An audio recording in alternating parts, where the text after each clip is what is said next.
Je vous le disais au début, Edith a été inhumée au cimetière familial d'Edo en présence de nombreux chefs d'État, de nombreuses personnalités congolaises et étrangères et de nombreux parents, amis et connaissances. Reportage à Zé-Dominique de Marseille. Des présidents forts Nyassingwe, François Bozizé et son épouse, Obiang Nguema Bazogo et son épouse, Boni Yali et son épouse, Joseph Kabila et son épouse. Et tous ont tenu à assister leurs homologues gabonais et congolais en ce temps de dure épreuve. En dehors des chefs d'État, il y a eu un impressionnant nombre d'amis venus honorer la mémoire de Dite Lucie Bongo Ondimba. L'inhumation qui a eu lieu dans la stricte intimité familiale a été un moment très émouvant, très épatant, très affligeant. Au total, 4 allocutions ont été dites. La première est celle des sœurs de l'illustre disparu. La représentante des sœurs a eu des mots justes pour dire leur douleur. Nous étions à l'école de la vie. Et quelle vie! Pour certains, tu auras été uniquement la première dame du Gabon. Mais pour nous, tu as été et tu resteras notre docteur, notre ingénieur, notre botaniste, notre décoratrice d'intérieur, notre joker, la carte qui gagne. Merveille de papa, ondele de maman, mère poule pour tes poussins, Kulutu Yabaleki, Tata Yamwasi Yabana, maman Edith. C'est pourquoi ta disparition n'effacera pas l'empreinte que tu as laissée dans l'histoire de notre famille. Tu as vécu une vie intense, mais malheureusement, elle a été trop brève pour nous qui te pleurons aujourd'hui. Tu nous disais souvent, je vous aime. À notre tour, nous voulons te dire que nous t'avons aimé, nous t'aimons et nous t'aimerons toujours.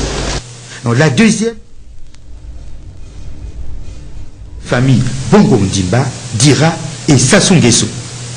Le représentant des 3 familles a transmis à la foule le sens profond de l'émotion et de la douleur qui a marqué à jamais ces familles.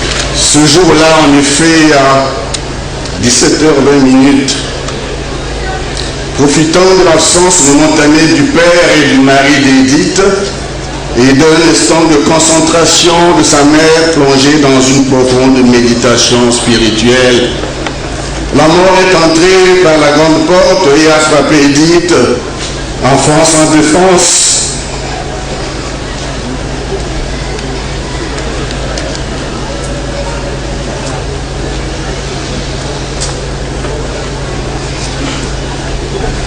Avec une rare cruauté. Mais auparavant, Edith avait marché pendant 1095 jours. Avant ce moment de grand malheur,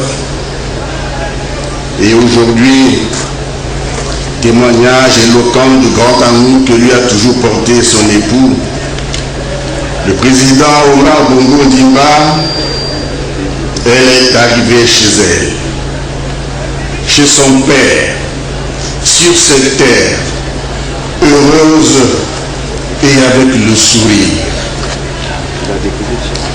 Car lorsqu'une personne va là où elle sait qu'on l'aime, elle marche en chantant ou en souriant. Et ici, on aime Edith. Au Gabon, on aime Edith. Plus loin encore et partout, on aime Edith. Mais simplement parce qu'elle est née pour être aimée. Les 2 dernières allocutions ont été respectivement dites par un membre de la famille Dira et par le père d'Edith Lucie, M. Denis Sassou Nguesso. Et c'est ici, alors ici, que Denis Sassou Nguesso a réveillé toutes les attentions, les émotions. Les mots sont significativement poignants et frappants. Denis Sassou Nguesso a dit, je cite, « Tu es vivant et tu vivras à jamais aux côtés des tiens ». Ici à Edou, fait des citations. En fait, Denis Sassou Nguesso a supplié sa fille Edith afin qu'elle lui prête un peu de sa force, de son énergie et de son intelligence. Arrive le moment pathétique le cercueil d'Edith Lucie Bongo Ondimba va devoir descendre dans le caveau. Le prêtre dit la dernière prière. Dieu donne, Dieu reprend. L'inéluctable parcours, Edith l'a suivi. Les chefs d'État debout au bord du caveau sont très touchés par cet ultime adieu.